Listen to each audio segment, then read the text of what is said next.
રાજકોટમાં ભાભીની શુભેચ્છા ઉપર નળનનો જવાબ। મંત્રી રીવાબા જાડેજાના નિવેદન બાદ નૈનાબા જાડેજાની પ્રતિક્રિયા।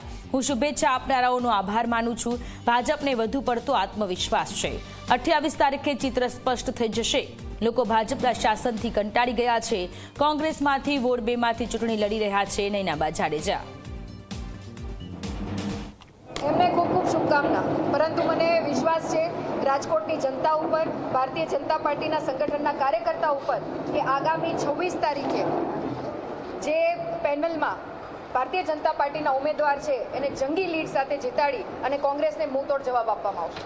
શુભેચ્છા છે તો મને ઘણા બધા પાઠવે છે અને મારો સમાજ પણ અમારી સાથે છે, એ બદલ હું એમનો ખૂબ આભાર વ્યક્ત કરું છું। અને ખાસ તો માં ભગવતીના આશીર્વાદ અમારી સાથે છે અને અમને પૂર્ણ વિશ્વાસ છે કે અમારી જે મહેનત છે એ રંગ લઈ આવશે। અમે જે લોકો સુધી પહોંચ્યા છીએ, એમના ઘર સુધી પહોંચ્યા છીએ, એમના પ્રશ્નોને વાચા આપી છે, એ અમારા માટે ખૂબ મહત્વનું છે અને અમારા વિજય માટેનું કારણ પણ એ જ હશે।